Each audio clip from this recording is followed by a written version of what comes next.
Mercy says, as soon as you came to me, the moment you opened your mouth, the moment you put your mind's attention and your heart's affection on me, mercy began to flow from God to you.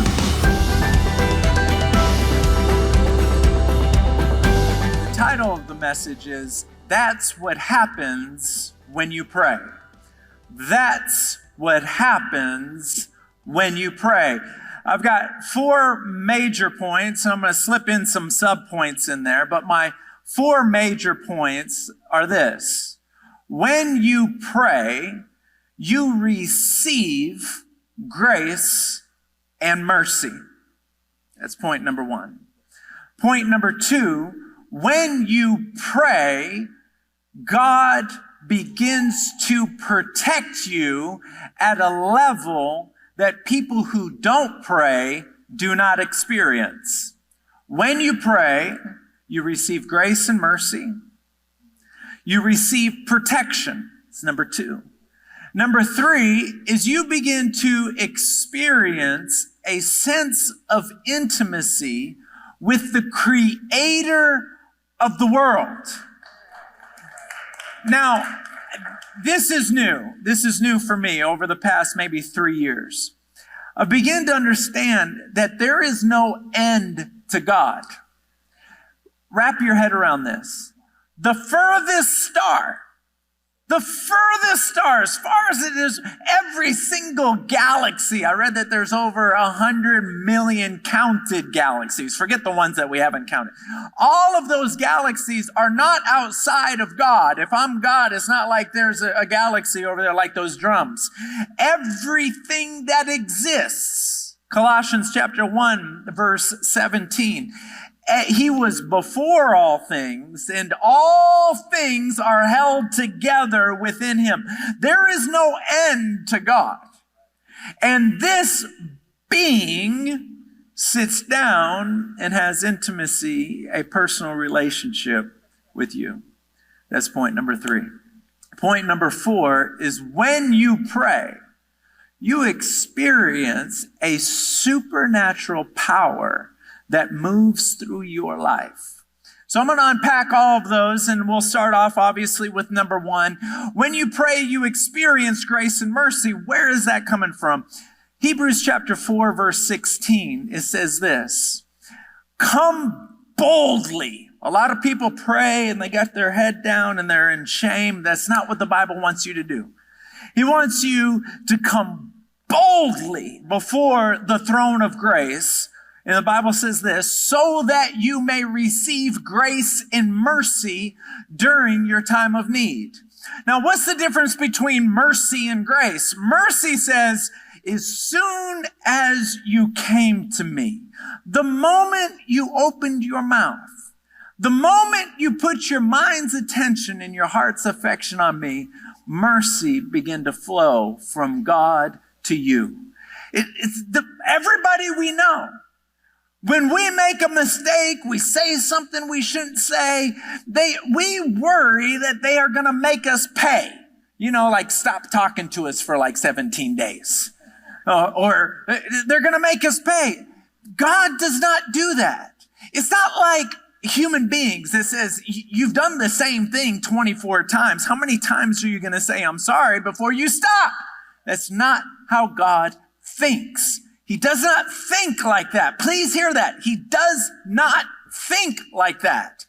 The moment your mind's attention goes towards him, mercy begins to flow in your direction. Now, what's the difference between mercy and grace?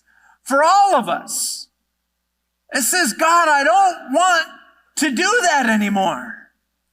I don't want to be addicted to this anymore. I don't want to talk to people like this anymore. I know it's wrong. I don't want to have these addictions and these worries I don't want to act like a fool. I don't want to act like a person who doesn't love you, because I do love you. But I can't stop. That's when grace kicks in. See, mercy says, I forgive you for what you've just done, but you do not have the power. You do not have the self-discipline to be able to stop doing what you're addicted to doing. Sometimes we say things before we thought it. We did it before we thought it. Like when I wake up in the middle of the night to go make sure there's food in the house.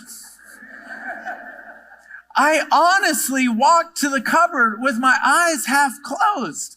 And I'm eating and I'm not even thinking about how much I'm eating. It's just going. My body is doing it. And back here, I have this one thought, should you be eating all this right now? And it just, yes, I should. And I wake up the next morning, I'm like, Frankie, you keep telling yourself that you're not going to eat at 2:30 in the morning. Stop eating at 2:30 in the morning. I'm going to tell you, that is a battle that's too big for me. There are certain battles that are just too big. Now, naturally, I'm being comical, and I'm only sharing a battle that is at a certain level of transparency. I'm not being too transparent.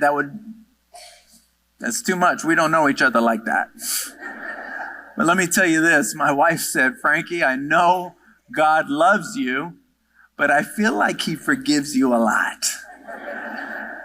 And I'm like, only my wife would know me so well to be able to say that.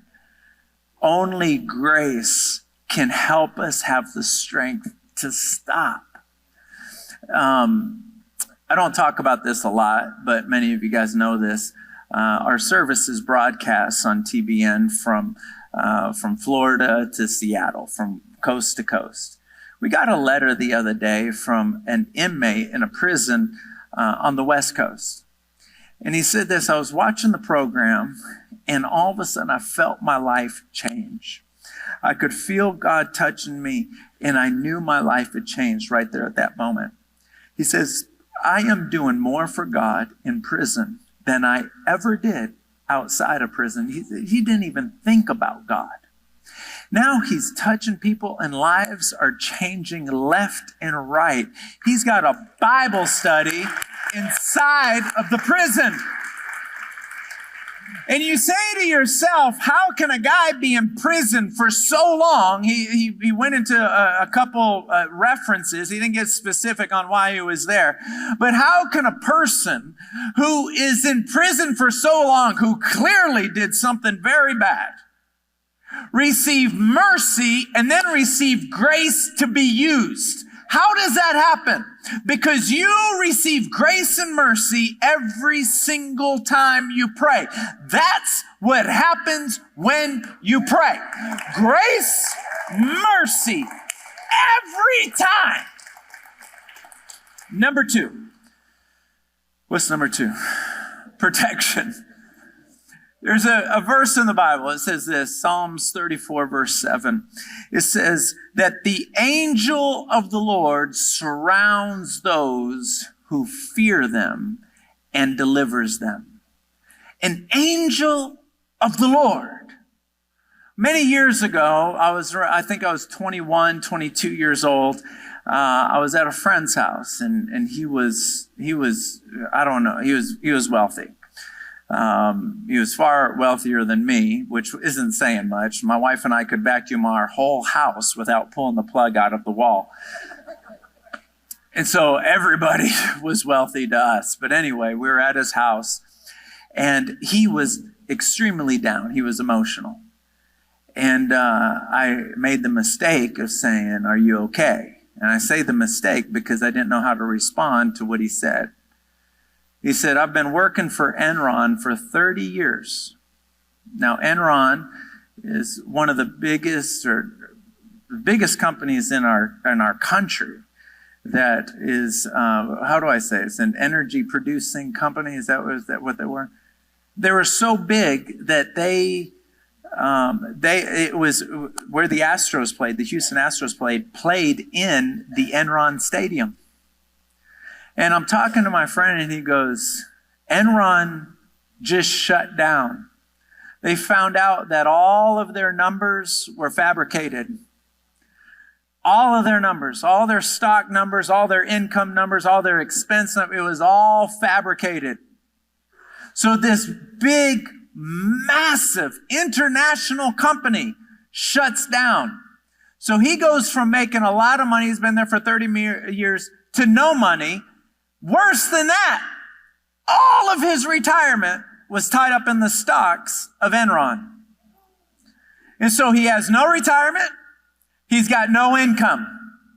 This massive house and a girl going into college. He's checkmate. But he was a friend of mine, and I knew he prayed. I lost touch with him. A few years ago, he came into our church, and I saw him, and I was like, oh my goodness, how are you doing? I haven't seen you in forever. And I didn't want to ask, right? I made the first mistake. I didn't know what to say then. I'm certainly not going to know what to say now. So I just said, how you doing? And he goes, you're not going to believe how I'm doing.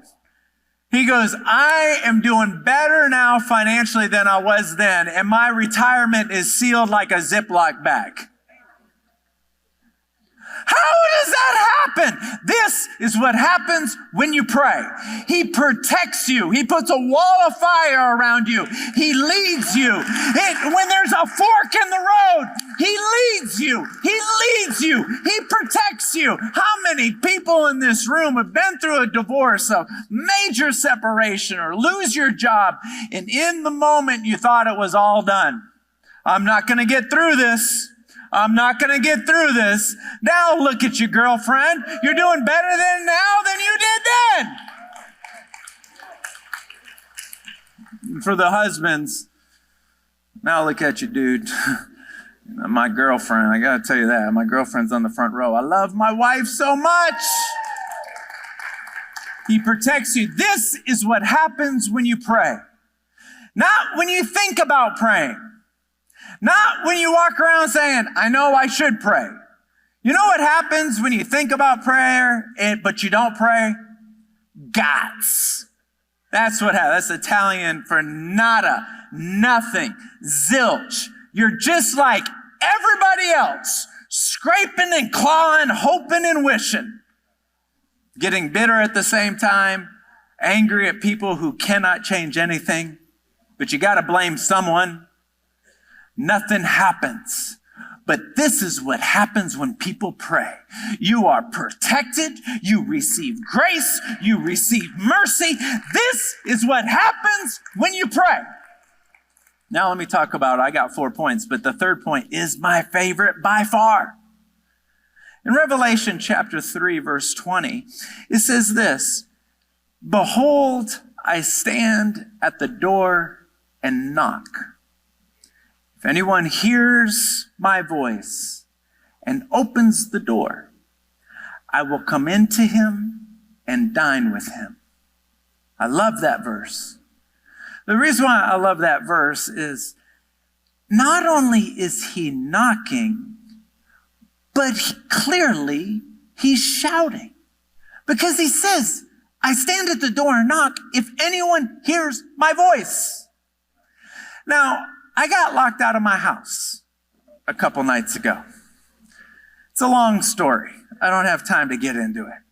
My whole family was in the house. I'm locked out. It's like 9:15, something like that. I walk up to the door. I start knocking on the door. Nobody comes.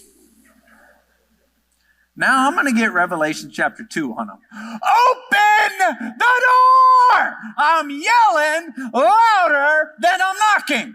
Open the door! Banging on it. Does anyone come? No. Why? I don't know why. They're in there sipping tea, eating falafels. I don't know what they're doing in there. I walk around the back door, and guess what? They're all sitting around, ha, ha, ha, ha, ha, ha, ha, having a marvelous time in there. I walk up to the back door, I'm looking, and I'm like, boom, boom, boom. Are you gonna open the door? They're like, oh, look who's here. They come and open the door. I'm like, really? What have I done to deserve this? And then I get to sit down, and now, 5 minutes later, I'm a part of it. I wanted to be in the house. Just so you know, Every time he crosses your mind, that is how he knocks on the door. Every time he crosses your mind.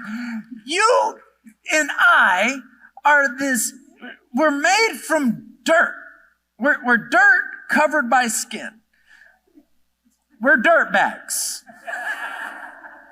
We don't have the capacity to desire a God we've never seen.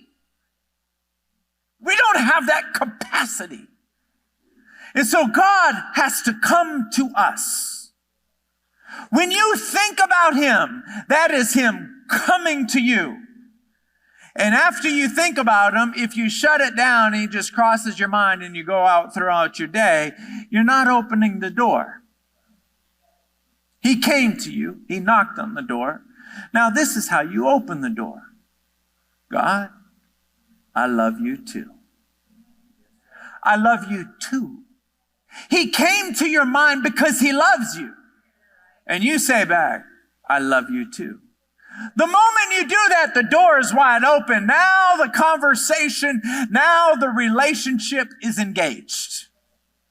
You don't need to come to the church and call up the worship team and ask everybody to be here at Tuesday at 3:30. No. Right there, at that moment, you go, I love you too.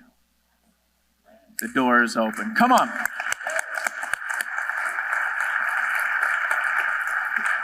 Once you say, I love you too, don't be surprised if other sentences don't come flowing out of your mouth.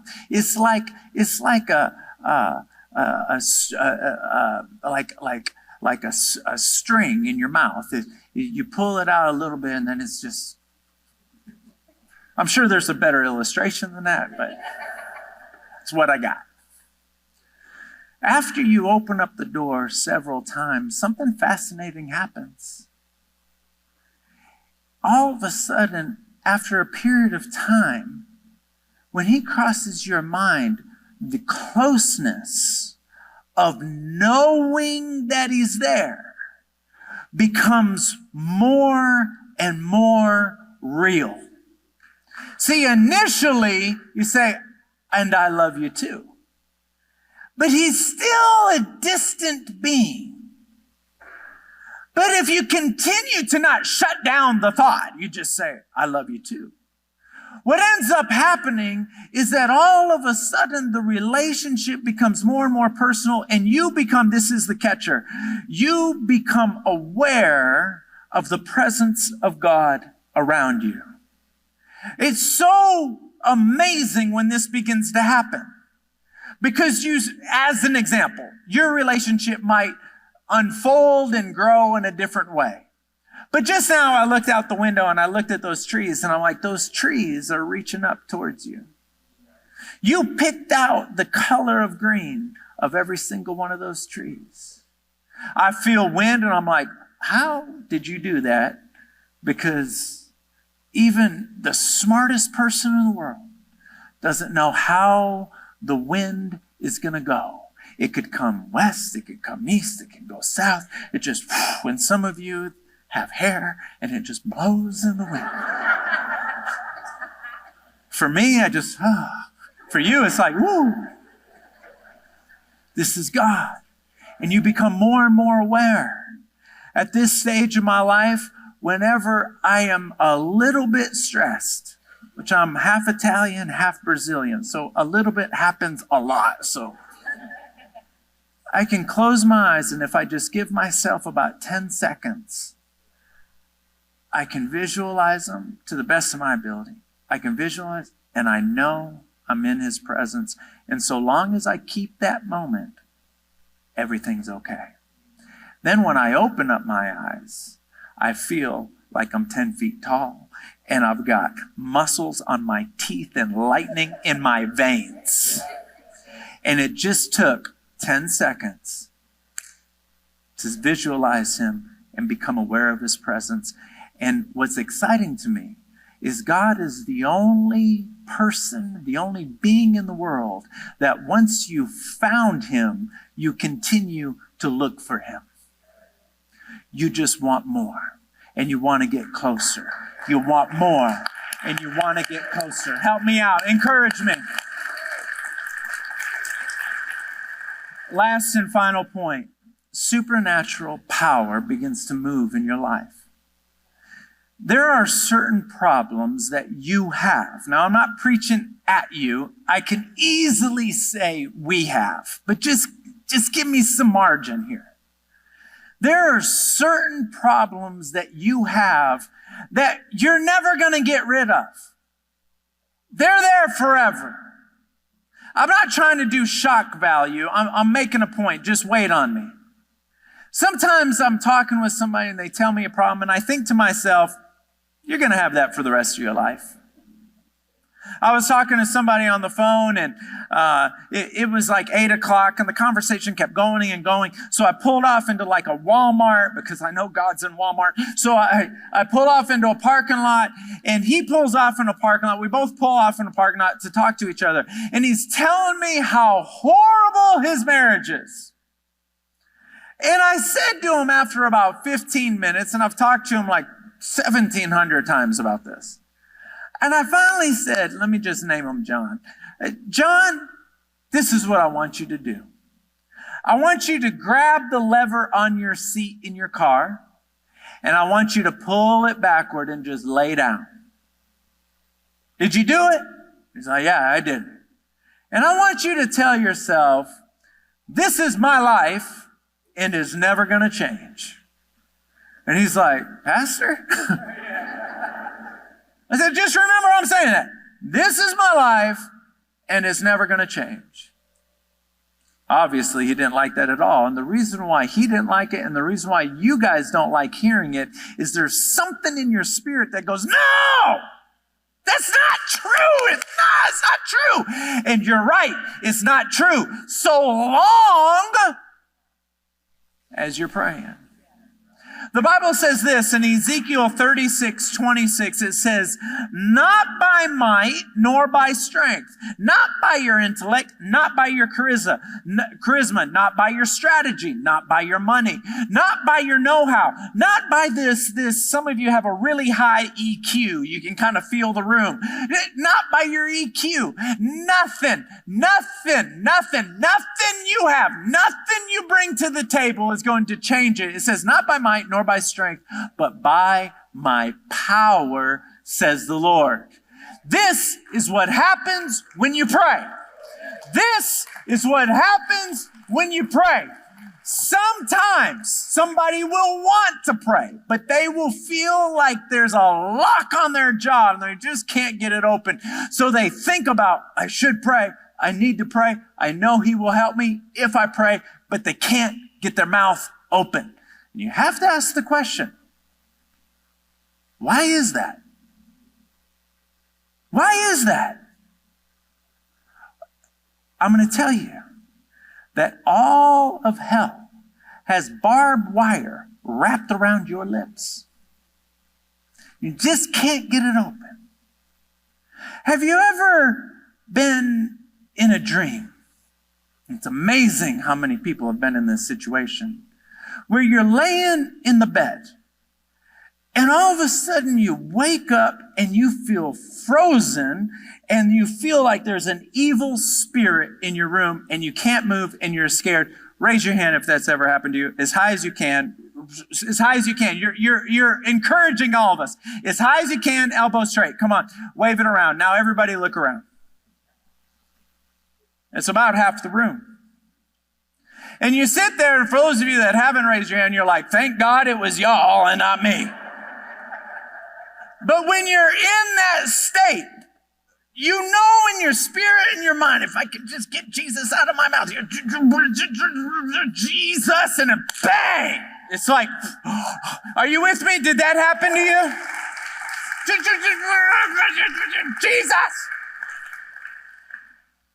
This is what happens when you pray. Those of you that can't get your mouth open, just get that name out.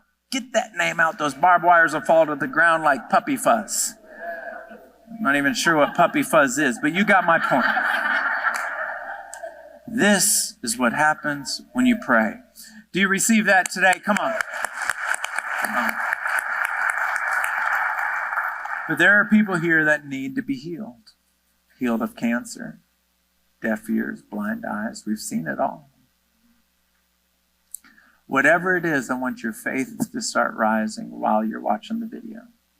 I want you to watch the video and say to yourself, if it happened to him, if it happened to her, it can happen to me, and it can happen right now. Take a look at this. It was at the deer lease, and I was coming out of our travel trailer, and it had rained that night before. But when I stepped out onto the platform for steps, my feet just went out from underneath me, and I hit down the steps. It happened so quick, I didn't know what took place, to tell you the truth. Well, I was bruised, my leg was bruised, my ribs was bruised, and my shoulder. And the soreness out of my leg went away, my ribs healed up, but my shoulder continued to give me pain. And this went on for like 2 months. Well, this particular service, I start out with morning prayer typically, and as I came here, I knew in my spirit, rather, that I was going to be healed that day, this particular morning. And but I didn't know if Pastor Frankie was just going to call it out and I was going to be healed in my seat, or if I was going to be called down front. Well, Pastor Frankie spoke it out, says somebody has a shoulder issue, and so anyway, so I knew it was me, so I immediately went down. And as I went down, he was calling other people to be prayed for other things. I felt a coolness. It wasn't a heat, it was a coolness that went over my shoulder. And immediately I felt the relief go. And Pastor Frankie came down there, and I told him it had already been, the pain had already gone away. And actually that night was the first night that I slept the complete night with no pain, slept great. It's just an awesome experience. I'd like to pray for you. I'd like for you to come out of your seat. I'm not going to embarrass you. I'm not going to bring you on the stage. When the service is over, I'm going to take the Britney Spears mic off, and I'm going to pray for you, and you go home. So I'm not going to embarrass you. No one's going to get embarrassed. But there's one right here. Is there anyone else? I want our prayer partners to come down.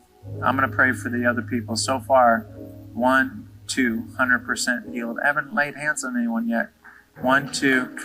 She can barely feel it. She can barely feel it. Come down. If your heart were to stop beating in the next 5 minutes, are you 100% sure you know where you'd spend eternity? If the answer is no, you got to fix that. Let me say this. You guys saw how passionate I was when I was praying for healing? Not very much. I was more passionate when I was preaching. All you have to do is pray like Jesus prayed. I don't imagine him yelling. I imagine him saying, be healed. I counted it one time. He prayed less than 5 words. I counted my own. I'm up at like 15, but I need to get it down. If you need someone to pray with, all the prayer partners come down. If you would, all the prayer partners on this side and on this side. I've got more on this side than I do on that side. Can you guys come on over here? Dr. Ray, if you would, scoot down a little bit. Just a couple of you. All right, that's good. You stay with him. Come on. No official dismissal. You can leave whenever you get ready. May the Lord bless you. May he keep you. May his face shine down upon you and be gracious to you. May his face be lifted up on you and bring you peace.